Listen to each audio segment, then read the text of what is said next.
नमस्कार दोस्तों, बहुत बहुत स्वागत है आप लोगों का एक बार फिर से ब्राइट पब्लिकेशन के यूट्यूब चैनल पर, जहां हम लोग अभी क्लास 9th के मैथ्स का 10वां अध्याय जिसका नाम है वृत्त, इसके बारे में अध्ययन करने वाले हैं। और इस अध्याय से जितने भी इम्पोर्टेंट ऑब्जेक्टिव सवाल हैं उन सबों का भी अध्ययन करने वाले हैं। आप लोगों ने चैनल को सब्सक्राइब कर लिया होगा, अगर नहीं है किया है तो अभी कर लीजिए, क्योंकि 15 मार्च से आपका लाइव क्लास शुरू होने वाला है। और अपने दोस्तों के साथ भी इस बात को शेयर जरूर करिएगा ताकि वो लोग भी लाइव क्लास को ज्वाइन कर सके और उनकी जो पढ़ाई लिखाई है वो भी अच्छे से कर सके। चलिए, अब इस पाठ में जितने भी प्रमेय हैं, थ्योरम है, उन सबों को भी एक अलग वीडियो में पढ़ाया गया है और आपको लाइव क्लास में भी बताया जाएगा। तो उन सारे प्रमेयों का प्रयोग करने के बाद ही हम लोग इन सवालों को बना पाएंगे। और जहाँ भी जरूरत पड़ेगी जिस प्रमेय की भी मैं आपको बताते चलूँगा। पहला सवाल है कि चक्रीय चतुर्भुज में वृत्त क्या होते हैं। अब ये 4 ऑप्शन है आपके पास। पहला ऑप्शन है कि अंतर्गत होता है, बहिर्गत होता है तथा चतुर्भुज के शीर्षों से गुजरता है, शीर्ष एक विकर्ण के दोनों शीर्षों से होकर गुजरता है, या फिर इनमें से कोई नहीं। तो सबसे पहले आप जैसे ही एक चक्रीय चतुर्भुज का फोटो बनाएंगे तो आपका सारा जो कॉन्सेप्ट है वो क्लियर हो जाएगा। तो चक्रीय चतुर्भुज जो होता है वो कुछ इस तरह से होता है ना, ऐसे।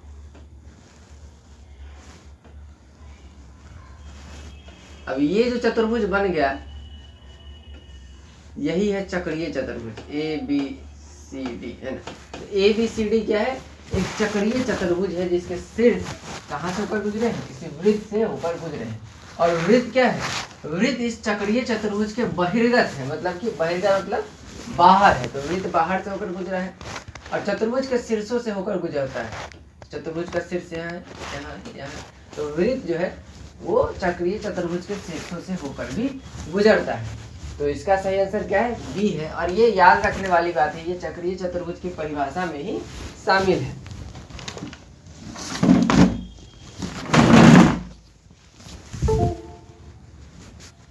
चक्रीय चतुर्भुज जो होता है उसमें उसका वृत्त उस चतुर्भुज के बहिर्गत होता है, मतलब कि बाहर होता है, और चतुर्भुज के शीर्षों से होकर गुजरता है।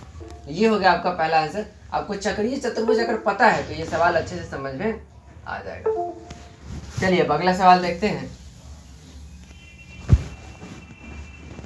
वृत्त के सबसे बड़े जीवा को क्या कहते हैं? तो चलिए, वृत्त की जीवा क्या होती है ये आप लोगों को पता होगा, अगर नहीं पता तो मैं भी आपको बता देता हूँ। वृत्त की जीवा कहते हैं वृत्त की परिधि पर स्थित किसी दो बिंदुओं को मिलाने वाली रेखा ही क्या कहलाती है? वृत्त की जीवा कहलाती है। ठीक है, अब ये वृत्त आप लोग अच्छे से बना लीजिएगा, है ना। ठीक है, तो उसी को हम लोग कहते हैं वृत्त। अब ध्यान समझना, वृत्त की सबसे बड़ी जीवा कहाँ पे बनेगी बताओ?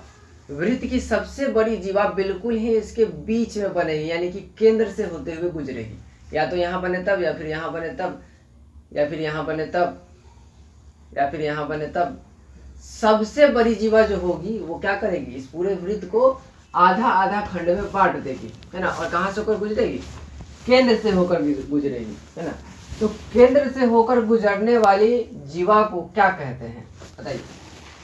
केंद्र से होकर गुजरने वाली जीवा को व्यास कहते हैं। क्या कहते हैं बाबू? व्यास। इंग्लिश में कहते हैं डायमीटर। क्या कहते हैं? डायमीटर। ठीक है, ये देखो, ये जितनी भी रेखाएं मैंने खींची है, ये वाली, ये भी क्या है? व्यास है। ये भी क्या है? इस वृत्त का व्यास है ना। और ये भी क्या है? इस त्रिभुज का, इस वृत्त का व्यास है ना। तो ये सब जो है ये क्या है? वृत्त पर खींची गई जीवा है जो कि केंद्र से होकर गुजर रही है। कहाँ से? केंद्र से होकर गुजर रही है। तो केंद्र से होकर गुजरने वाली जीवा ही वृत्त की सबसे बड़ी जीवा होती है, सबसे लंबी जीवा होती है, और उसी को हम लोग वृत्त का व्यास कहते हैं। और इसी व्यास का आधा होता है त्रिज्या, जिसको इंग्लिश में कहते हैं रेडियस। अगला सवाल है, 3 असंरेख बिंदुओं से होकर कितने वृत्त गुजर सकते हैं? अब इस सवाल को समझना। 3 असंरेख बिंदु। 3 असंरेख बिंदु का मतलब क्या है? जो एक ही सीध में नहीं है, एक ही रेखा में नहीं है। जैसे कि आप देख लीजिए, एक बिंदु यहाँ पर है, एक बिंदु यहाँ पर है, एक बिंदु यहाँ पर है और एक बिंदु यहाँ पर है। तो इस तीनों से होकर कितने वृत्त गुजर सकते हैं? तो इस तीनों से होकर ज्यादा से ज्यादा एक वृत्त गुजर सकते हैं। कितने? एक वृत्त गुजर सकते हैं। तो इसको भी आप लोग याद रखिएगा कि तीन असंरेख बिंदुओं से, अगर वो संरेख है माने एक ही सीधे में है, एक ही रेखा में है, तो उससे तो फिर एक भी वृत्त नहीं गुजरेगा। लेकिन अगर तीन असंरेख बिंदु है मतलब एक ही सीध में नहीं है, तब उससे कितने वृत्त बन सकते हैं? तब उससे एक वृत्त बन सकते हैं। तो इसका सही आंसर है ए, तीन असंरेख बिंदुओं से होकर एक वृत्त बन सकते हैं। जैसे कि आप लोगों ने पढ़ा भी होगा कि एक त्रिभुज के शीर्षों से होकर, एक त्रिभुज के शीर्षों से होकर कितने वृत्त बनाए जा सकते हैं? एक त्रिभुज के शीर्षों से होते हुए एक ही वृत्त बनाए जा सकते हैं। कितने? एक ही वृत्त बनाए जा सकते हैं। क्यों? क्योंकि इसमें भी तीन असंरेख बिंदु है। देखो एक बिंदु यहाँ है, दूसरा यहाँ और तीसरा, और तीनों बिंदु क्या है? असंरेख। तो इस तरह से आपको याद रखना है कि तीन असंरेख बिंदुओं से एक ही वृत्त गुजर सकते हैं। तो इसका सही आंसर है ए। अगला सवाल है, वृत्त के केंद्र और जीवा के मध्य बिंदु को मिलाने वाली रेखा। तो ये एक प्रमेय है और प्रमेय से सवाल है सीधा सीधा, ये आपको याद भी रखना है कि वृत्त के केंद्र और जीवा के मध्य बिंदु को मिलाने वाली रेखा जीवा पर लंबवत होती है। देखो तो वृत्त ये हमने बनाया है ना, और ये एक प्रमेय है, इसको आपको याद भी रखना है। और मैं अभी आपको बता भी दे रहा हूँ, वृत्त का केंद्र है मान लीजिए यहाँ पर है ना, केंद्र और जीवा के मध्य बिंदु को, तो मान लीजिए कि कहीं पर भी हमने एक जीवा खींच दिया, यहाँ खींच दिया या फिर यहाँ खींच दिया है ना।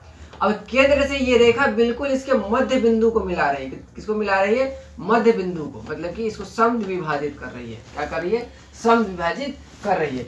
तो ये जो जीवा है, जीवा पर ये वाली रेखा क्या है?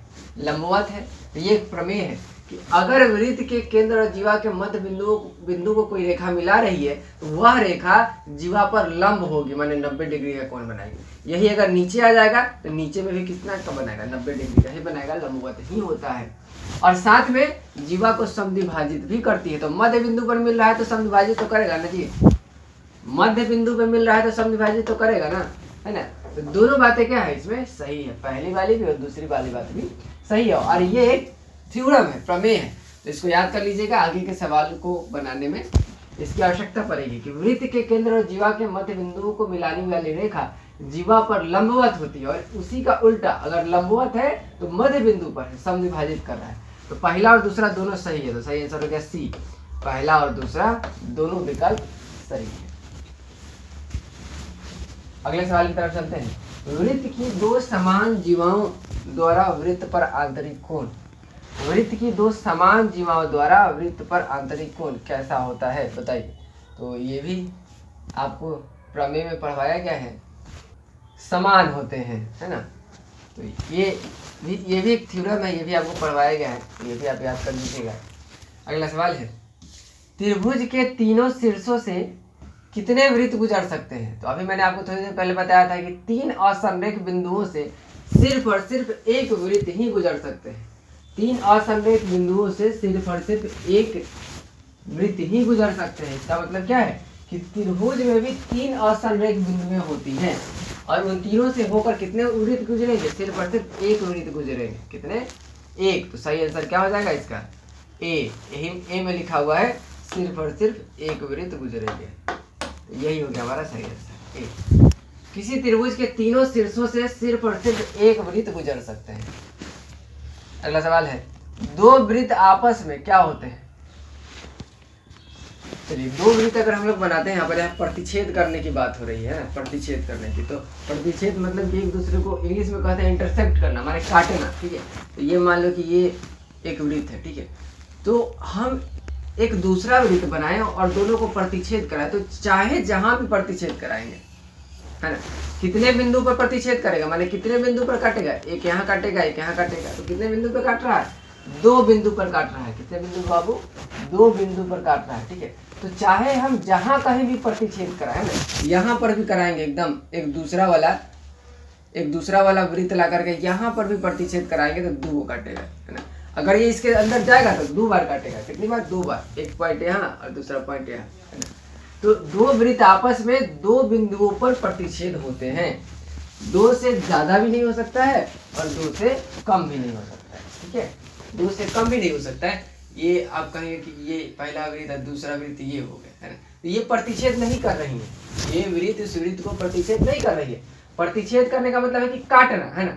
तो जैसे ही ये वृत्त अंदर थोड़ा सा भी अंदर घुसेगी तो कितने पॉइंट पर जाएगी, 2 पॉइंट पर जाएगी, 2 बिंदुओं पर जाएगी। ठीक है, तो 2 वृत्त आपस में 2 बिंदुओं पर प्रतिच्छेद होती हैं। इसका सही आंसर है बी। अगला सवाल है, किसी वृत्त का व्यास 2.8 सेंटीमीटर है तो वृत्त की त्रिज्या क्या होगी? बताइए।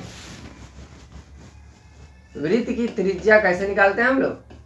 अगर व्यास दिया हो तो त्रिज्या बराबर, देखिए व्यास क्या होता है, देखो यहाँ पे ध्यान से, ये तुम्हारा वृत्त हो गया है ना, और ये क्या है, ये पूरा यहाँ से यहाँ तक जो है यही तुम्हारा व्यास है। क्या है? व्यास है। और त्रिज्या क्या होता है? देखो त्रिज्या इस केंद्र से यहाँ तक, ये होता है तुम्हारा त्रिज्या, जो हरा कलर से है। तो देखो तो त्रिज्या जो है वो व्यास का क्या है? आधा है। त्रिज्या व्यास का आधा है, मतलब कि त्रिज्या हम लोग कैसे निकालते हैं? व्यास का आधा कर देते हैं। क्या करते हैं? व्यास का आधा कर देते थे। चलो अब व्यास कितना दिया है? 2.8, इसका आधा कर दो, कितना होगा बाबू बोलो तो? 1.4 सेंटीमीटर। देखो तो 1.4 सेंटीमीटर आंसर में है। किस ऑप्शन में है? ऑप्शन बी में है। तो ऑप्शन बी हो गया हमारा सही आंसर।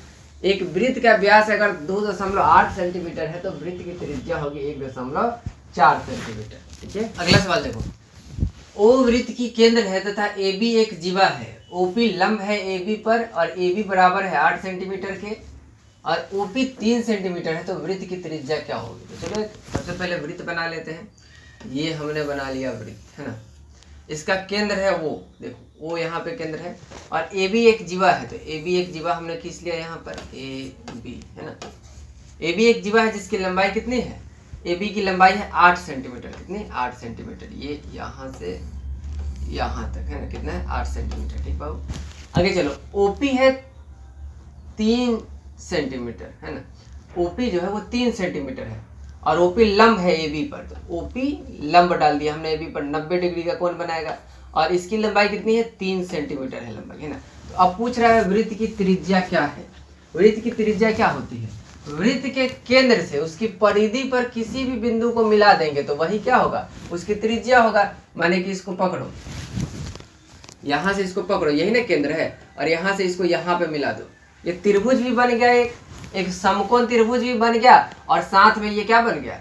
ये इसका त्रिज्या भी बन गया, है ना। यानी कि त्रिज्या क्या होगा? ये वाला वो भी जो होगा इस वृत्त का त्रिज्या होगा, क्योंकि कहीं पर भी इस बिंदु को यहाँ से केंद्र से पकड़ के कहीं भी मिलाएंगे तो त्रिज्या ही बनेगा। तो इसको यहाँ पे पकड़ के मिला देंगे, इसकी त्रिज्या बन गई, है ना। अब ध्यान से समझना, देखो केंद्र से लंब डाला गया है किसी जीवा पर। क्या किया गया है?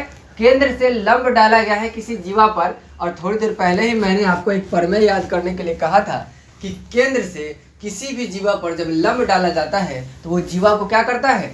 समद्विभाजित करता है। जब लंब हो तब, लंब माने कि 90 डिग्री का कोण, तो क्या कर रहा है? समद्विभाजित कर रहा है, माने जितना ही है उतना ही ई है। ये पूरा 8 सेंटीमीटर है, पूरा 8 सेंटीमीटर है।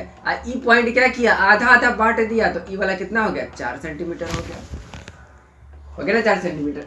यहाँ 90 डिग्री है, 90 डिग्री के सामने वाला क्या कहलाता है? एक समकोण त्रिभुज में समकोण के सामने वाली भुजा क्या होती है? कर्ण होती है। क्या होती है? कर्ण। इंग्लिश में कहते हैं हाइपोटेनियस, एच।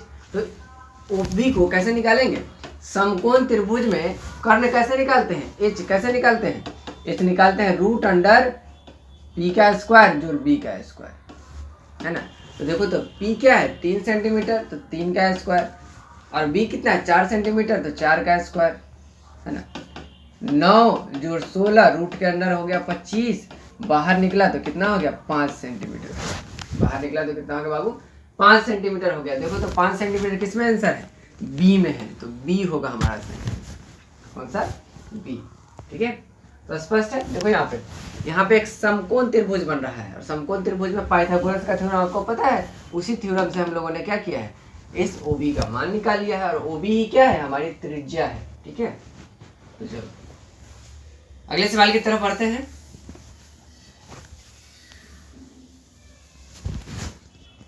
अगला सवाल है, वृत्त का केंद्र O है तथा AB एक जीवा है, परिधि पर एक बिंदु C है और इस तरह से है कि ACB 35 डिग्री के बराबर है और OAB की माप निकालनी है। ठीक है, तो चलो एक केंद्र वृत्त बना लेते हैं जिसका केंद्र है O, है ना। और अब कह रहा है कि AB एक जीवा है, तो AB हमने एक जीवा खींच दिया यहाँ पर, है ना। ए बी, एक जीवा हमने खींच डाला यहाँ पर।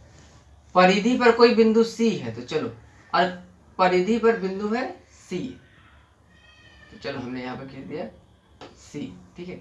अब कह रहा है ए सी बी 35 डिग्री के बराबर है, तो ए यहाँ पर है और सी कहाँ पे है, यहाँ पर है, और बी यहाँ पर है ना। तो ए सी बी कितने के बराबर है, 35 डिग्री के बराबर है। तो ओ ए बी की माप पूछ रहा है, ओ ए बी यहाँ पर है, इस कोण के माप पूछ रहा है, ठीक है। तो ध्यान से याद करो, तुमने एक प्रमेय भी पढ़ा होगा, ठीक है। तो देखो ओ केंद्र यहाँ पे दिया हुआ है और ओ ए बी की माप पूछ रहा है ना, यानी कि ओ ए बी, यानी कि स्पष्ट है कि ये वाला जो कोण है इसकी एक भुजा कहाँ से होकर गुजर रही है, केंद्र से होकर गुजर रही है, केंद्र से होकर गुजर रही है ये वाली ओ ए बी, माने कि ओ ए बी, और वो क्या है, केंद्र है, तो केंद्र से होकर गुजर रही है। और केंद्र से गुजरने वाली कोई भी जीवावृत्त को दो अर्धवृत्तों में बांट देती है, कितने में, अर्धवृत्त में बांट देती है ना। इसका मतलब क्या है कि यहाँ से ये वाला जो है ये पूरा का पूरा एक अर्धवृत्त है, ऊपर में और नीचे में भी एक अर्धवृत्त है, ठीक है। अब आप जानते हैं कि अर्धवृत्त में बना हुआ कोण कितने डिग्री के बराबर होता है, 90 डिग्री के बराबर होता है, ये भी एक प्रमेय है। अर्धवृत्त में बना कोण समकोण होता है, अर्धवृत्त में बना कोण समकोण होता है। अर्धवृत्त में कौन सा कोण बना है, देखो तो ये वाला कोण बना है, ये समकोण है, माने 90 डिग्री के बराबर है। अब ये वाला कोण पूछ रहा है, तो निकलेगा कि नहीं निकलेगा, बताइए कैसे निकलेगा। ये एक त्रिभुज भी तो बन गया, ये एक त्रिभुज बन गया, किस तरह का त्रिभुज, समकोण त्रिभुज, है ना। एक 90 है, दूसरा 35 है, तो तीसरा कैसे निकालेंगे, 180 में से बाकी दोनों को जोड़ के घटा देंगे, क्योंकि त्रिभुज के तीनों कोणों का योग 180 के बराबर होता है। चलो घटा दो, 55 डिग्री आ गया। देखो तो 55 डिग्री किस ऑप्शन में है, सी में है, 55 डिग्री ऑप्शन सी में है, तो ऑप्शन सी हमारा सही आंसर हो गया, ठीक है। तो इस सवाल का सही आंसर हो गया 55 डिग्री। ध्यान से देखकर समझ भी लो, है ना। थ्योरम्स, प्रमेय हम लोग यहाँ पर अप्लाई कर रहे हैं कहीं कहीं पे, और जहाँ पर भी हम लोग अप्लाई कर रहे हैं वो मैं आपको बताते चल रहा हूँ, तो आप साथ में उस प्रमेय को भी याद करते चलिएगा, है ना। हालांकि आप लोगों ने याद कर लिया होगा पहले जब पाठ पढ़ा होगा तब, है ना। तो अर्धवृत्त में बना कोण क्या होता है, समकोण होता है, ठीक है, याद रखना।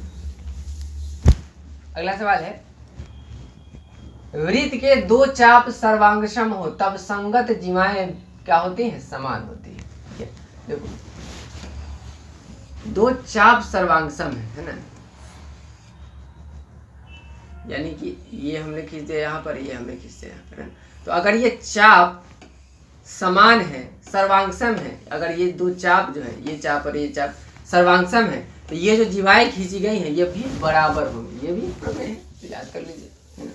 यदि वृत्त के दो चाप सर्वांगसम है तब संगत जीवाएं बराबर होंगी, है ना, बराबर होंगी तभी तो जाके क्षेत्रफल दोनों का बराबर होगा।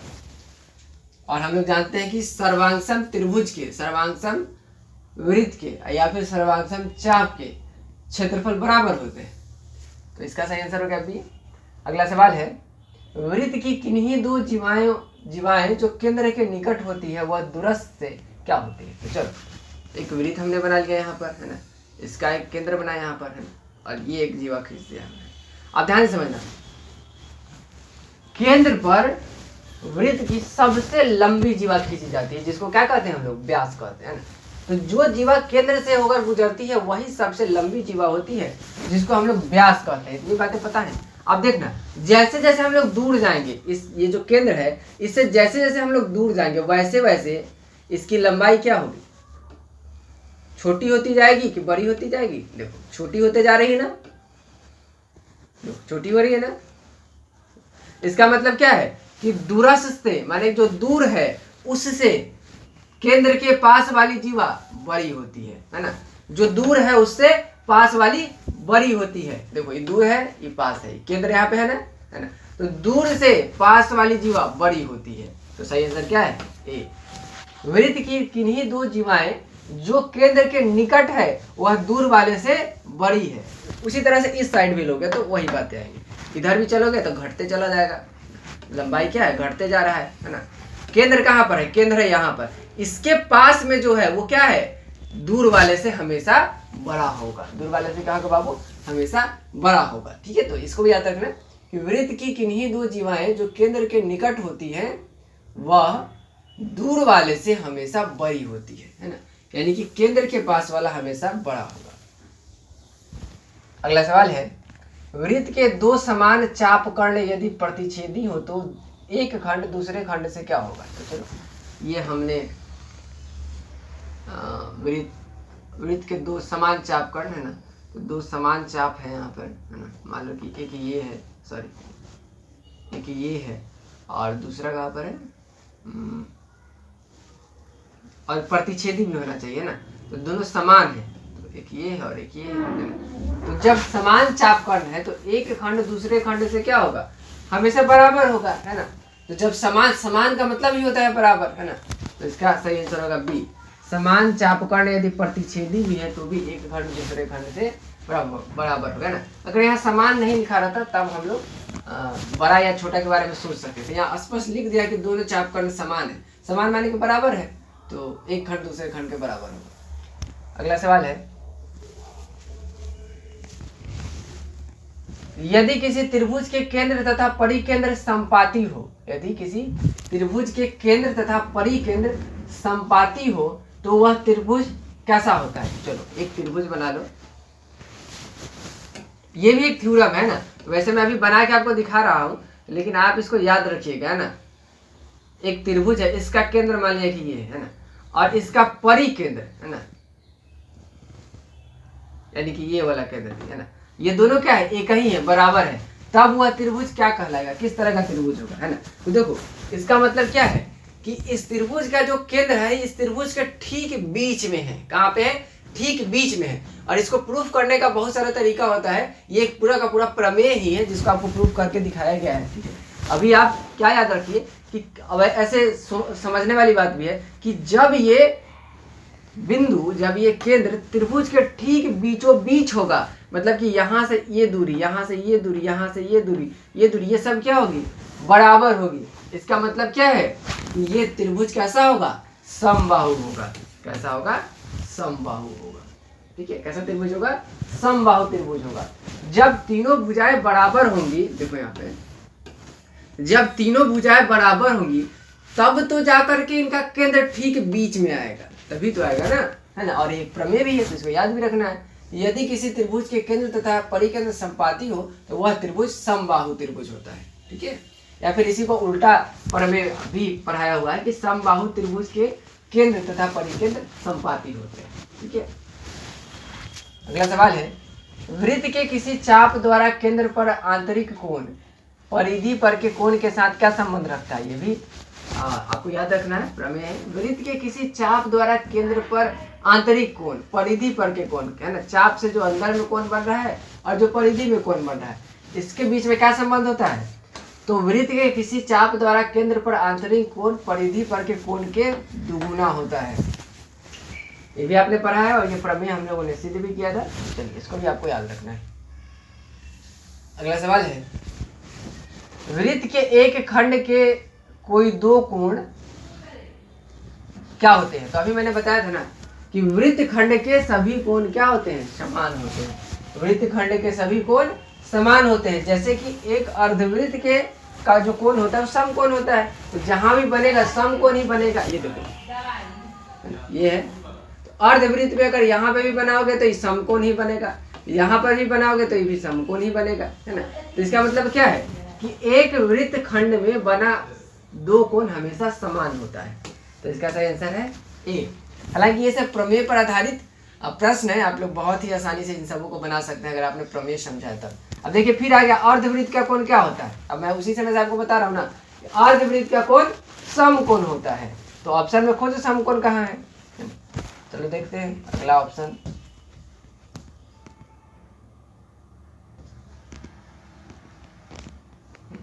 समकोण है ऑप्शन सी में, तो सी हो गया हमारा सही आंसर, है ना।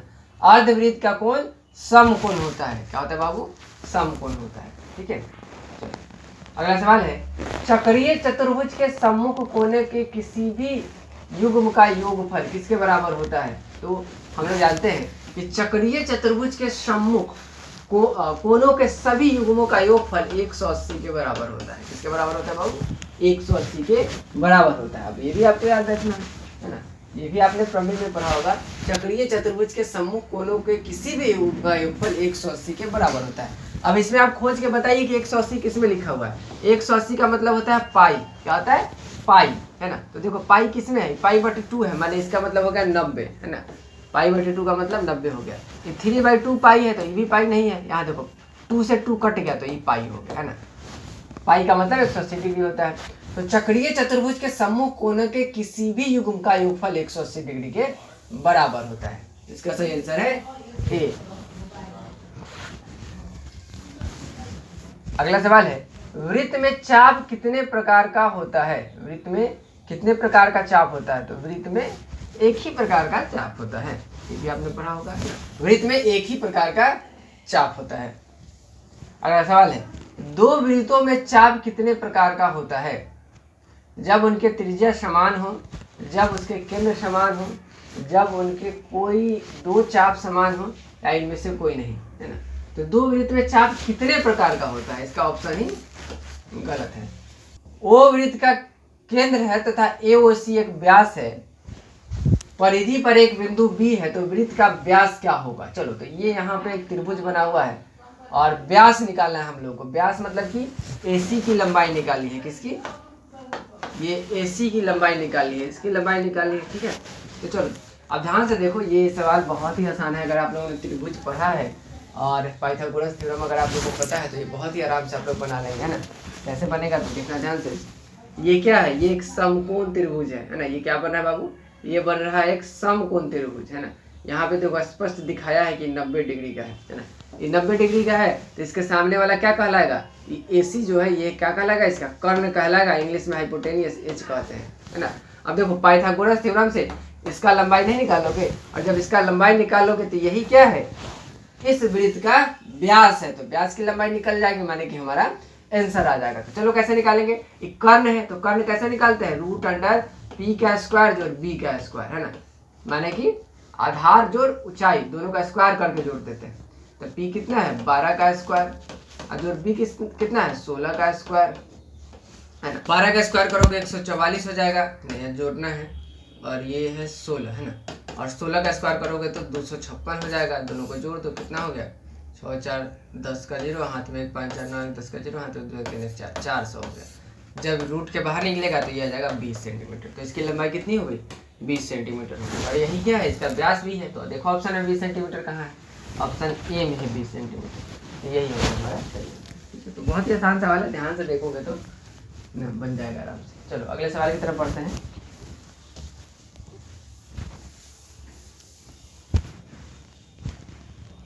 अगला सवाल है, दिए गए चित्र में जीवा AB की लंबाई क्या है? AB की लंबाई पूछ रहा है, ठीक है। ध्यान से समझना। AB देखो कहाँ पे? यहाँ पे है ना। तो इसी की लंबाई पूछ रहा है, ठीक है। तो अभी सवाल को बनाना है हम लोग को बहुत ही ध्यान से समझना है ना। बहुत ही आसान सवाल है और बहुत ही बढ़िया सवाल है, ठीक है। तो देखो हम लोग कैसे बनाएंगे इस सवाल को। चलो देखो यहाँ पे देखो, इस वाले त्रिभुज में देखो एक एक करके। सबसे पहले तो लंबाई किसकी पूछ रहा है? AB की पूछ रहा है। और यहाँ देखो इस वाले त्रिभुज में देखो, ध्यान से देखो, ये केंद्र से होकर आया है यहाँ तक, और ये भी केंद्र से होकर आया है यहाँ तक। इसका मतलब क्या है कि ये दोनों क्या है? वृत्त की त्रिज्या है, मतलब कि ये दोनों की लंबाई बराबर है। मतलब मान लो कि ये x है तो ये भी x है। अब ध्यान समझना, ये x है और ये x है, तो समान भुजाओं के सामने के कोण भी समान होते हैं। माने कि इसके सामने वाला कोण भी समान होगा और इसके सामने वाला कोण भी समान हो। तो मान ले कि ये कोण है y और ये कोण है y, है ना।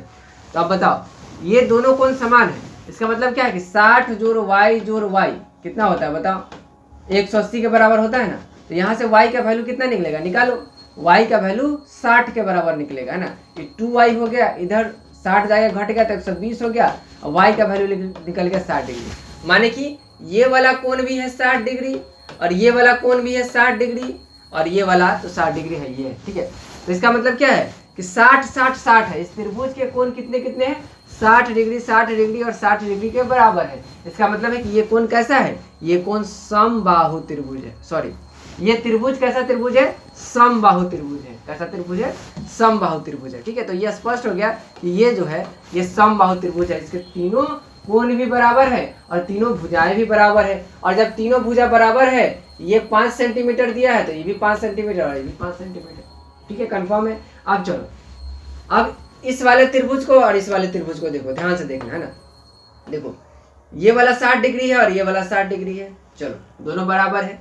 ये वाला क्या है, वृत्त का व्यास है, केंद्र से होकर गया, और ये भी वृत्त का व्यास है, केंद्र से होकर आया है, तो ये वाला और ये वाला भी बराबर होगा, है ना। अब दोबारा देखो, ये वाला देखो, ये वाला भी कहाँ वृत्त के केंद्र से होकर आया है और ये वाला भी वृत्त के केंद्र से होकर आया है, मतलब कि ये दोनों भी क्या है, वृत्त की त्रिज्या है, तो ये और ये भी बराबर है। और ये बीच में कोण तो बराबर है, ये 60 दिया है। इसका मतलब क्या है कि एस ए एस अभिगृहित से ये दोनों त्रिभुज सर्वांग सम है। क्या है, सर्वांग सम है ना। तो एस ए एस अभिगृहित से जब ये और ये सर्वांग सम है और ये समबाहु है, तो ये भी समबाहु होगा। इसका हर एक साइड 5 सेंटीमीटर है, तो इसका भी हर एक साइड 5 सेंटीमीटर होगा। इसका हर एक कोण 60 के बराबर है, तो इसका भी हर एक कोण 60 के बराबर होगा, है ना। तो स्पष्ट है कि ये भी 5 हो गया, ये भी 5 हो गया और ये भी 5 हो गया। ठीक है, तो ए बी की लंबाई कितनी हो गई, 5 हो गई, 5 सेंटीमीटर। तो देखो ऑप्शन में कहाँ पे है 5 सेंटीमीटर, देखो ऑप्शन में यहाँ पर है 5 सेंटीमीटर बी में, है ना। तो यही हो गया हमारा सही आंसर, ऑप्शन बी। चलो अगला सवाल देखते हैं। ये भी सवाल आप लोगों को समझ में आ गया होगा, अगर नहीं आया है तो फिर से कमेंट बॉक्स में जरूर लिखिएगा। अगला सवाल है, दिए गए चित्र में ओपी लंब है ओए पर, है ना, ओपी लंब है ओए पर। चलो तो फिर सवाल को ही बनाते हैं। ओपी ओए पर लंब है ना, 90 डिग्री का कोण बना रहा है, और ओए बराबर है 5 सेंटीमीटर के और ए बी बराबर है 8 सेंटीमीटर के। चलो अब पूछ रहा है ओपी की लंबाई, मतलब इसकी लंबाई पूछ रहा है। तो ये भी बड़ा आसान सवाल है ना। देखो मैंने अभी थोड़ी देर पहले एक पढ़ में पढ़ाया था कि केंद्र से अगर कोई भी जीवा खींचा गया है या फिर कोई भी रेखा खींची गई है जो कि सामने वाली जीवा पे क्या है, लंब है, सामने वाली जीवा पे क्या है, लंब है, तो इसका मतलब क्या है कि वो उसको समद्विभाजित करता है। क्या करता है, समद्विभाजित, माने कि आधा आधा बांटता है। ठीक है, तो अब देखो ध्यान से, जब आधा आधा बांटेगा यानी ठीक बीच में है ये, है ना। अब पूरा 8 सेंटीमीटर है, तो आधा आधा बांट दिया तो ये कितना हो गया, ये हो गया तुम्हारा 4 सेंटीमीटर। कितना सेंटीमीटर, 4 सेंटीमीटर। ठीक है, ये 4 है, ये 5 है, और यहाँ पे 90, यहाँ पे भी 90। ठीक है, तो देखो 4, 5 और 90, मतलब कि ये वाला जो कोण बना ये कैसा, सॉरी ये वाला जो त्रिभुज बना कैसा त्रिभुज बना, समकोण त्रिभुज बना। और समकोण त्रिभुज में ये क्या है, ये है हाइपोटेनियस, ये क्या है परपेंडिकुलर, और ये क्या है बेस, है ना। तो क्या पूछ रहा है, ओपी पूछ रहा है। ओपी माने कि जो कि इस त्रिभुज का परपेंडिकुलर है। कैसे निकलेगा, क्या होता है फॉर्मूला, रूट अंडर एच का स्क्वायर माइनस बी का स्क्वायर, है ना। तो एच क्या है बाबू, 5 का स्क्वायर और माइनस बी कितना है, 4 का स्क्वायर, है ना। तो 25 माइनस 16 हो गया, रूट के अंदर 9, बाहर निकला तो 3 सेंटीमीटर आ गया। बताओ कहाँ पे है 3 सेंटीमीटर, किस ऑप्शन में है, ऑप्शन बी में है 3 सेंटीमीटर। तो यही हो गया हम लोग का सही आंसर, ऑप्शन बी। ठीक है, चलो देख लो ध्यान से, अगले सवाल की तरफ बढ़ेंगे अब।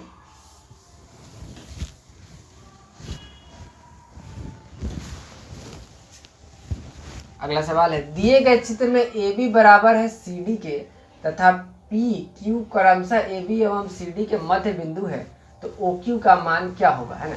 तो ए बी सी डी के बराबर है, तो देखो क्या है, यहाँ पर लिख लो, ए बी सी डी के बराबर है, पी तथा क्यू क्रमशः ए बी तथा सी डी के मध्य बिंदु है, मैंने ए बी का मध्य बिंदु है पी और सी डी का मध्य बिंदु है क्यू, और पूछ रहा है क्या, ओ क्यू का मान पूछ रहा है। ठीक है, तो चलो चित्र देखते हैं, चित्र में क्या है भाई, देखो ये चित्र है ना, ये चित्र है, ए बी बराबर है सी डी के, ए बी सी डी के बराबर है ना, यानी कि ये दोनों जीवाएं बराबर हैं। और ए बी जो है, ए बी का मध्य बिंदु है पी और सी डी का मध्य बिंदु है क्यू, सी डी का मध्य बिंदु है क्यू।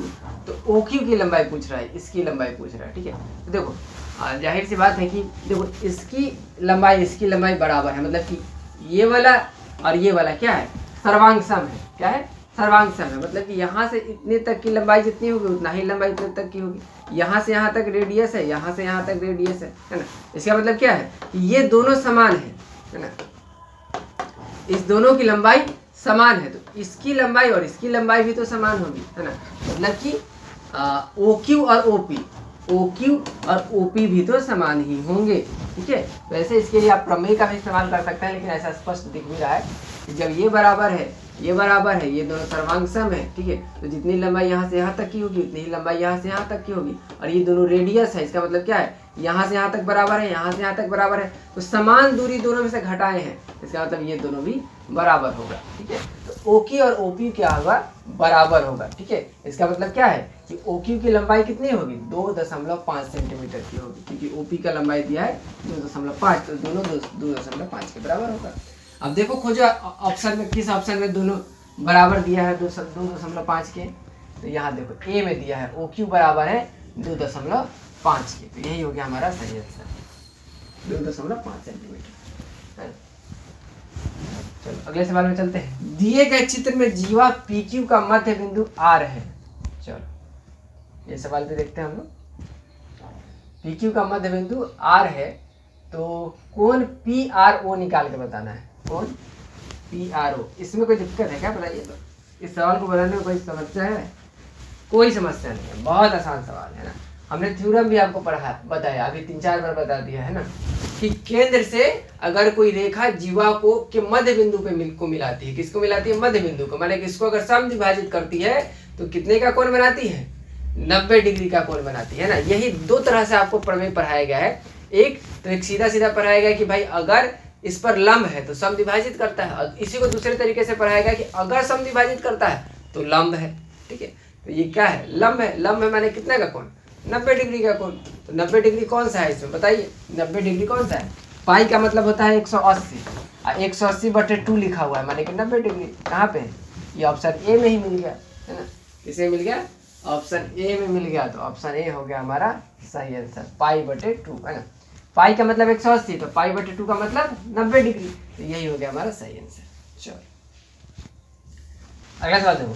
किसी वृत्त की परिधि पर 3 बिंदुएं A B C इस प्रकार है कि AB 16 के बराबर है, BC 12 के, और AB लंब है BC पर, है ना। तो ये वृत्त किस तरह का बनेगा, देखो सबसे पहले तो वृत्त इस तरह का बनेगा, ये हो गया तुम्हारा AB है ना, और BC क्या है, AB पर लंब है, तो ये कुछ इस तरह का बनेगा है ना, BC, ठीक है, ये बनेगा, ठीक है। अब ध्यान से देखना, यहाँ पे कितने का कोण बना है, 90 डिग्री का कोण बना है, ठीक है। तो अब एक प्रमेय याद करो, एक प्रमेय मैंने क्या पढ़ाया था कि अर्धवृत्त में बना कोण समकोण होता है, ठीक है। तो इस वृत्त खंड में अगर ये समकोण बन रहा है, 90 डिग्री के बराबर बन रहा है, यानी कि ये वाला जो रेखा है AC, ये क्या कर रहा है, इसको अर्धवृत्त में बांट रहा है, माने कि आधा वृत्त में बांट रहा है। और ये कब संभव है, जब AC गुजरा हो किससे, केंद्र से, मतलब कि इस केंद्र से जब AC गुजरा है तभी इसको आधा में बांटा है, माने अर्धवृत्त में बांटा है, और तभी जाके ये कोण किसके बराबर हुआ है, समकोण के बराबर हुआ है, ठीक है। यानी कि इसका मतलब क्या है, यहाँ से हम लोग समझ गए कि वृत्त का जो व्यास है वो क्या है, AC है। वृत्त का व्यास क्या है, AC है, AC ही वृत्त का व्यास है, कंफर्म हो गया, ठीक है। क्योंकि ये क्या है, अर्धवृत्त में बना कोण समकोण होता है, तो ये एक अर्धवृत्त हो गया। और अर्धवृत्त कब संभव है, जब ये वाला जो रेखा है ये कहाँ से गुजरा हो, केंद्र से गुजरा हो, क्योंकि केंद्र से गुजरने वाली रेखा ही एक वृत्त को अर्धवृत्त में बांट सकती है, ठीक है। तो ये हो गया आपका AC। तो मतलब कि क्वेश्चन में पूछ रहा है त्रिज्या, तो हम लोग अगर AC का लंबाई निकाल लें, व्यास का लंबाई निकाल लें, तो त्रिज्या अपने आप ही निकल जाएगा। आगे AB का लंबाई बता दिया है 16 और BC का लंबाई बता दिया है 12, ठीक है। और ये समकोण त्रिभुज है, तो इसकी लंबाई नहीं निकलेगी, AC की आराम से निकल जाएगी। AC बराबर क्या हो जाएगा, AC बराबर √अंडर, ये क्या है, कर्ण है, समकोण के सामने का कर्ण है, तो ये हो जाएगा 16 का स्क्वायर जोड़ 12 का स्क्वायर, है ना, माने कि 256 जोड़ 144 बराबर आता है 400 के, और रूट के जब बाहर निकलेगा तो ये हो जाएगा 20 सेंटीमीटर, ठीक है। तो व्यास कितना आया, व्यास आया बाबू 20 सेंटीमीटर, कितना आया, 20 सेंटीमीटर। कैसे आया देख लो, लिखा हुआ आपके सामने है ना, 20 सेंटीमीटर है। तो त्रिज्या क्या होती है, त्रिज्या व्यास की आधी होती है, माने 20/2 हो जाएगा, 10 सेंटीमीटर हो जाएगा। देखो तो 10 सेंटीमीटर है आंसर, ऑप्शन सी में है 10 सेंटीमीटर, यही हो गया हमारा आंसर। अगला सवाल है, किसी वृत्त का व्यास 34 सेंटीमीटर है तथा एक जीवा की लंबाई 16 सेंटीमीटर है, तो केंद्र से जीवा की दूरी तय करनी है, ठीक है। तो आप ध्यान से देखना, पहले एक वृत्त बना लेते हैं, ठीक है। और एक जीवा की लंबाई है 16 सेंटीमीटर, मान लो कि इसका केंद्र है O, है ना, और एक जीवा की लंबाई है 16 सेंटीमीटर। तो एक जीवा हमने खींच लिया यहाँ पे, है ना, इसकी लंबाई है 16। ठीक है, अब ध्यान से देखना, वृत्त का व्यास दिया है 34, व्यास दिया है 34 सेंटीमीटर। तो इसकी त्रिज्या कितनी होगी? त्रिज्या होगी 17 सेंटीमीटर, 34 का आधा। ठीक है, अब केंद्र यहाँ पर है, अगर मान लो इसको और इसको मिला देते हैं यहाँ से यहाँ तक। ठीक है, तो ये क्या है? केंद्र से जीवा परिधि पर के किसी भी बिंदु को मिलाते हैं तो ये क्या होता है? त्रिज्या होता है। मतलब कि यहाँ से यहाँ तक की लंबाई कितनी है? 17 सेंटीमीटर है। ठीक है, अब देखो, अब यहाँ से यहाँ तक मतलब अगर व्यास हम लोग खींचेंगे तो यहीं पे खींचेंगे ना, है ना, तो ये व्यास है और ये खींचा गया जीवा है। ठीक है, अब इन दोनों के बीच की दूरी निकालनी है और यहाँ से यहाँ तक अगर हम लोग एक लाइन खींच देते हैं तो इस वृत्त का व्यास हो जाता है। केंद्र है यहाँ पर, है ना, व्यास 17 के बराबर है। ठीक है, अब क्या करना है हमको? इस दोनों के बीच की दूरी निकालनी है। मतलब कि यहाँ से हमने इस पे क्या डाला? एक लंब डाला। क्या डाला? लंब डाला। लंब डालेंगे तभी तो बिल्कुल ऊंचाई निकलेगी, है ना, मतलब कि दोनों के बीच की दूरी निकलेगी। ठीक है, अब देखो लंब क्या करता है? केंद्र से जीवा पर डाला गया लंब उसको आधा आधा भाग में बांट देता है। कितने कितने भाग में? आधा आधा। तो यहाँ से यहाँ तक पूरा 16 है, तो ये कितना हो जाएगा? इस त्रिभुज में यहाँ से यहाँ तक 8 के बराबर हो जाएगा। इस त्रिभुज में, है ना, ये वाली भुजा 8 है, ये वाला 17 है और ये वाला 90 के बराबर है। तो क्या ये वाला नहीं निकलेगा? पाइथागोरस थ्योरम लगा दो, क्या हो जाएगा? ये क्या है? ये P है, ये B है और ये H है। ठीक है, तो P बराबर क्या होगा? रूट अंडर H का स्क्वायर माइनस B का स्क्वायर। मैंने 17 का स्क्वायर में से 8 का स्क्वायर घटा दो और उसका वर्गमूल निकाल दो। 17 होता है 289 और 8 का होता है 64, है ना, और दोनों को घटाओगे तो कितना आएगा? 9 में से 4 गया 5 और 8 में से 6 गया 2 और 225 का वर्गमूल निकालो, 15 आएगा। क्या आएगा बाबू? 15 आएगा। ठीक है, तो देखो 15 सेंटीमीटर है आंसर में। किस ऑप्शन में है? ऑप्शन ए में है। तो आंसर शीट में ऑप्शन ए को रंग देना है, इसका सही आंसर होगा ये। ध्यान से समझ लो इसको, है ना। देखो व्यास दिया है 34 यहाँ से यहाँ तक। ठीक है, और ये केंद्र है, इससे हमने इसको मिला दिया तो ये क्या हो गया? त्रिज्या हो गया इस वृत्त का, है ना। तो त्रिज्या क्या होता है? व्यास का आधा होता है, 17 हो गया, है ना। नीचे वाला एक जीवा है, जीवा दिया है 16। अब इस पर जब लंब डालेंगे, क्योंकि ये वाला निकालना है, इस दोनों के बीच की दूरी निकालनी है, तो दूरी निकालने के लिए हमने एक लंब डाल दिया, है ना। लंब डाल दिया तो लंब क्या करता है? नीचे वाले को आधे आधे भाग में बांटता है। तो ये भी 8 हो गया। अब यहाँ 90 डिग्री का कोण बनना है, समकोण त्रिभुज में पाइथागोरस थ्योरम लगा करके इसका लंबाई निकाल ली। चलो अगले सवाल की तरफ बढ़ते हैं।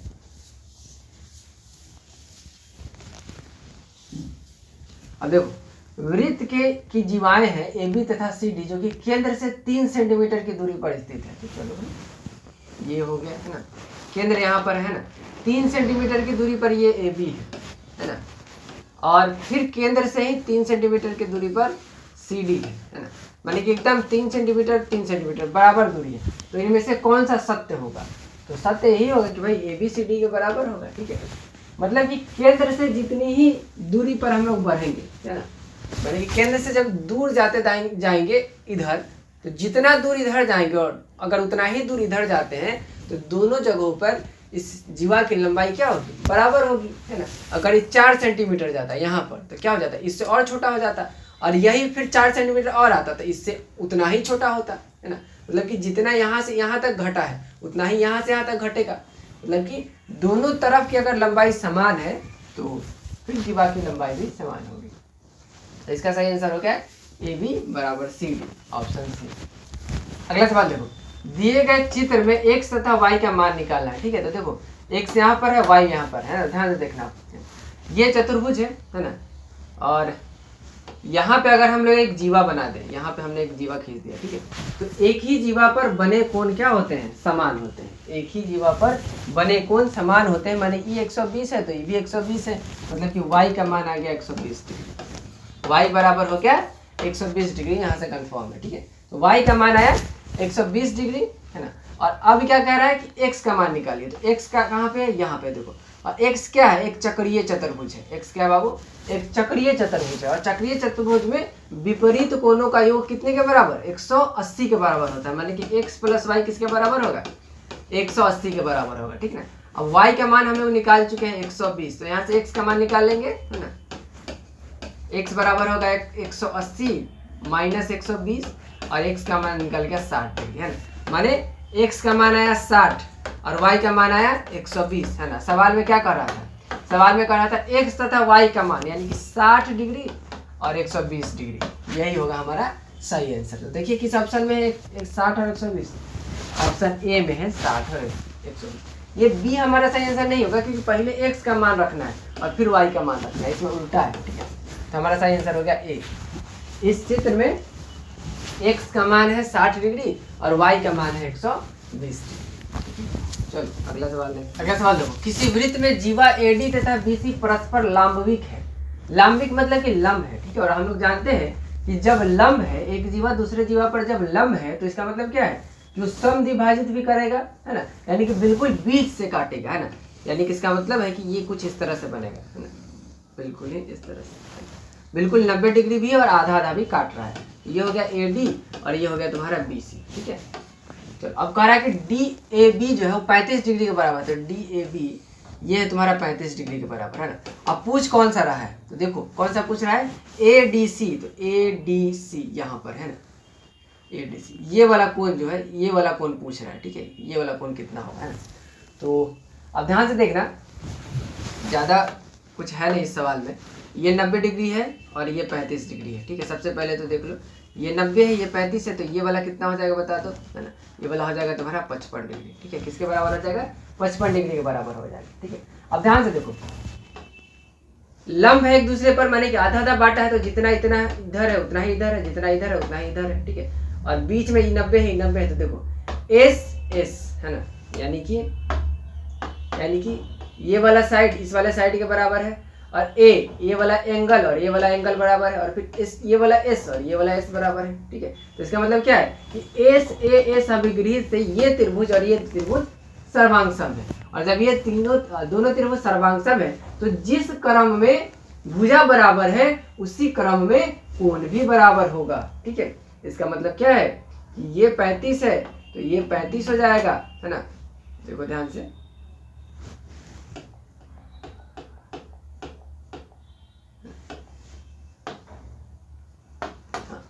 ये वाला देखो, ये 35 है तो ये 35 हो जाएगा, ये 90 है, ये 55 है, तो ये 55 हो जाएगा। कितना हो जाएगा बाबू, 55 हो जाएगा, ठीक है। तो इसका सही आंसर क्या हो गया, ए हो गया। देखो ये वाला त्रिभुज, ध्यान से देख लो, फिर से समझना, है ना। ये वाला त्रिभुज और ये वाला त्रिभुज, ये दोनों सर्वांगसम है ना। जब सर्वांगसम है तो जिस क्रम में भुजा बराबर है उसी क्रम में कोण भी बराबर होगा। ये 90 है, यहाँ पर भी 90 है ना। जाहिर सी बात है, क्योंकि एक दूसरे को क्या किया है, लंबिक है, लंब है, लंबवत काटा है ना। ये 35 है तो ये 35 हो गया, ये 55 है तो ये 55 हो गया, ठीक है। तो सही आंसर हो गया इसका 55। अगला सवाल है, ABCD एक चक्रीय चतुर्भुज है जहां AB एक व्यास है तथा ADC 140 डिग्री के बराबर है, तो BAC का मान निकालना है, ठीक है। तो अब देखो ABCD एक चक्रीय चतुर्भुज है, तो एक चक्रीय चतुर्भुज बना लो, लेकिन ध्यान रखो कि AB क्या है, वृत्त का व्यास है। AB क्या बाबू, उस वृत्त का व्यास भी है, तो ये हो गया व्यास वृत्त का, है ना, AB। अब यहाँ पे देखो वृत्त का व्यास है, इसका मतलब क्या है कि व्यास इस वृत्त को दो आधे आधे वृत्त में बांट रहा है, यानी कि अर्धवृत्त में बांट रहा है, स्पष्ट है ये। अब चक्रीय चतुर्भुज है ABCD, तो CD यहाँ पे बना लो, C और D, ये बन गया तुम्हारा चक्रीय चतुर्भुज, है ना।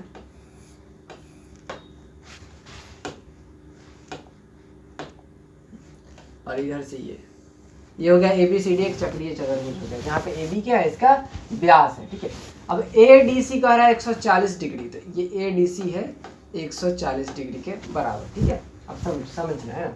अब ध्यान से देखना सवाल को, ये वाला कोण दिया है 140 डिग्री, ठीक है, ADC पूछ रहा है किसका मान, BAC का मान। BAC का है देखो, BAC, ठीक है, मतलब कि इस वाला कोण का मान पूछ रहा है ना, BAC का मान, ठीक है। अब ध्यान से देखना ये वाला कोण कैसे बनेगा, कैसे निकलेगा, ठीक है। देखो चक्रीय चतुर्भुज में विपरीत कोण का योग 180 के बराबर होता है, ये तो आपको मालूम है, ठीक है। चक्रीय चतुर्भुज में विपरीत कोण का योग किसके बराबर होता है, 180 के बराबर होता है। तो इस वाले चक्रीय चतुर्भुज में, ये वाला चक्रीय चतुर्भुज आपको दिख रहा है, इसमें देखिए विपरीत कोण का योग कितना होना चाहिए, 180, तो 140 है, इसका विपरीत कोण कौन सा है, ये वाला है। देखिए इसको कितना होना चाहिए, इस दोनों का योग 180 के बराबर होना चाहिए। माने कि ये वाला कैसे निकलेगा, 140 में को 180 में से घटा देंगे तो 40 डिग्री आएगा। तो ये कितना हुआ, 140 हुआ। तो हम इस दोनों का जोड़ेंगे तो 180 के बराबर आएगा, है ना। और प्रमेय क्या कहता है कि चक्रीय चतुर्भुज के विपरीत कोणों का योग किसके बराबर होता है, 180 के बराबर होता है। ये कुछ इस तरह से था, ABCD, है ना। ये वाला कोण था 140 के बराबर, है ना। और ये वाला कोण पूछ रहा है, ये वाला, है ना। ये 140 तो ये हो गया 40, क्योंकि चक्रीय चतुर्भुज में विपरीत कोण बराबर होते हैं। चलो यहाँ तक आगे बात समझ लें। अब ये वाला कैसे निकलेगा, BAC, सॉरी ये नाम भी उल्टा हो गया, CD, है ना। तो BAC ये वाला कोण कैसे निकलेगा, है ना, यही हम लोगों को निकालना है, ठीक है। तो चलो ध्यान से देखना है यहाँ पर। देखो ये क्या है, ये वृत्त का व्यास है, AB वृत्त का व्यास है ना। और ये अर्धवृत्त में बना हुआ कोण है। ये वाला कोण जो है ये अर्धवृत्त में बना हुआ कोण है। और अर्धवृत्त में बना हुआ कोण किसके बराबर होता है, आपने प्रमेय पढ़ा है ना, अर्धवृत्त में बना कोण समकोण होता है, माने कि 90 डिग्री के बराबर होता है। तो अर्धवृत्त में बना कोण समकोण होता है। इस प्रमेय से ई हो गया 90 डिग्री, ये 90 हो गया, ये 40 हो गया। तो ये वाला निकाल लोगे, त्रिभुज के तीनों कोणों का योग 180 के बराबर होता है। ये क्या है, त्रिभुज है। ये 90, ये 40, ये 90, तो ये कितना हो जाएगा, 50 हो जाएगा। तब ना 50 40 90 90 180 होगा, है ना। तो इस दोनों को जोड़ के 180 में से घटाओगे 50 आएगा। तो BAC का मान निकला कितना डिग्री, 50 डिग्री, ठीक है। तो इसका आंसर हो गया 50। अब देखते हैं किस ऑप्शन में दिया है 50, है ना।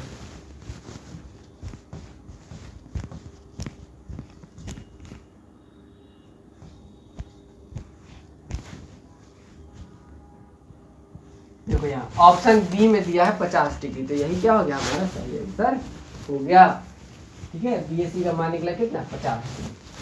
चलो अगले सवाल की तरफ बढ़ते हैं। अगला सवाल है, ABCD एक चक्रीय समलंब चतुर्भुज है ना।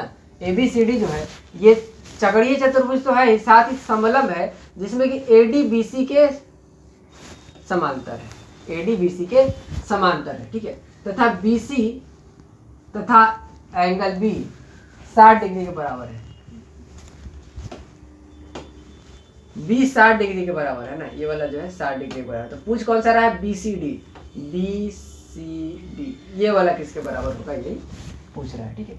ये क्वेश्चन भी बनाना बहुत ही ज्यादा आसान है ना।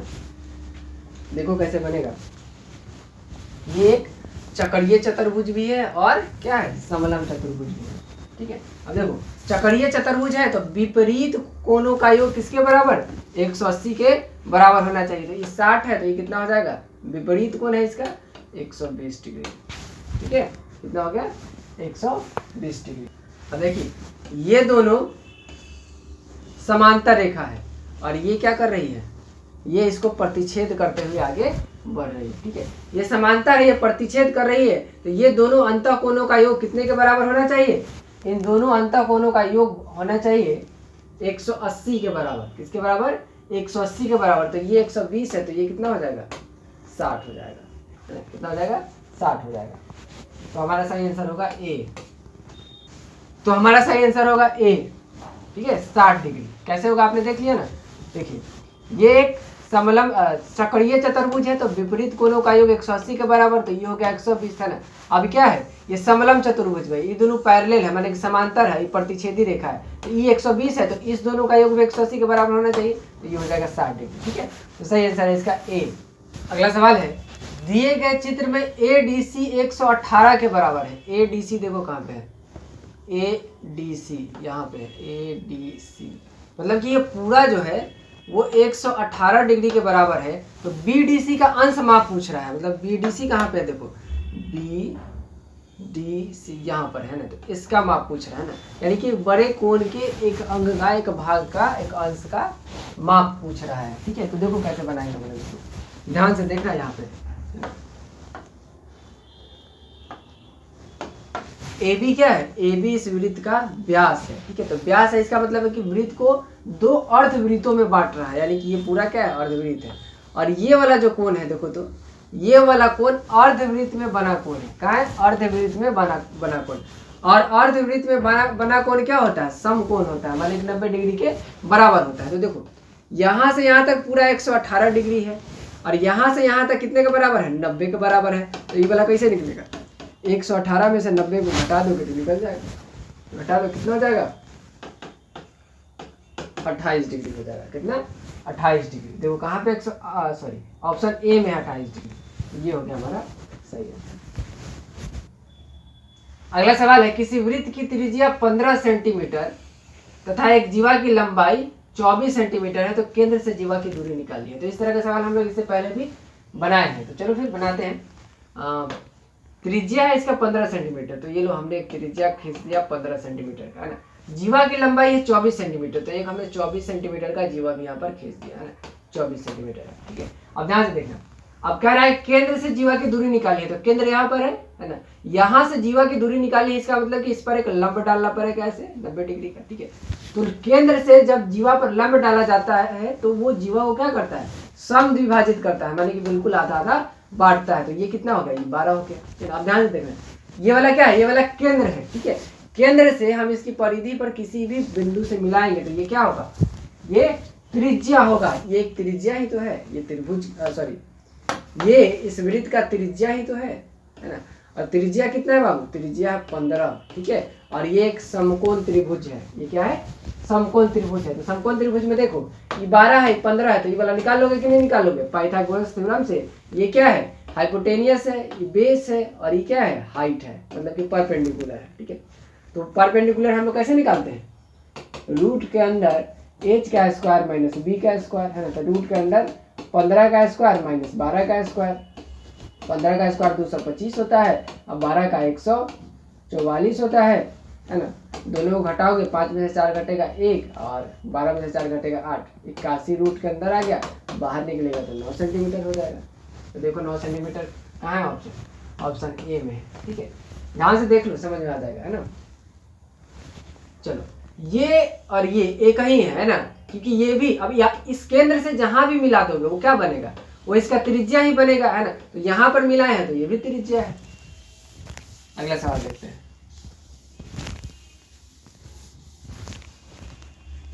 दिए गए चित्र में लघु चाप पी आर पूर्ण वृत्त का कौन सा भाग है, ठीक है। तो देखो ध्यान से, लघु चाप पी आर माने कि ई वाला, है ना। अब देखो ये पी आर लघु चाप जो है ये अपने खंड में कितने का कोण बना रहा है, 120 डिग्री का कोण बना रहा है, ठीक है। तो इस तरह का सवाल आएगा तो ध्यान रखना, है ना। एक वृत्त जो है वो अपने वृत्त खंड में कितने का कोण बनाता है, 360 डिग्री का कोण बनाता है, ठीक है। तो ये वाला जो है 360 का कौन सा भाग है, तो 360 में 120 से जब भाग दोगे तो 0 से 0 कट जाएगा, 12 3 36, यानी कि ऐसा कितना भाग इस वृत्त में और बन सकता है, ऐसा 3 गो भाग और बन सकता है ना। इसके बराबर 3 भाग इस वृत्त में और बन सकते हैं, ठीक है। इसका मतलब है कि पी आर लघु चाप जो है वो वृत्त का 1/3 भाग है। कौन सा भाग है, 1/3 भाग है, यानी कि 1/3 है, ठीक है। तो ये हो गया इसका सही आंसर। अगला सवाल है, दिए गए वृत्त में ओ केंद्र है, बीडीसी 42 डिग्री है और एसीबी का अंश माप निकालना है, ठीक है।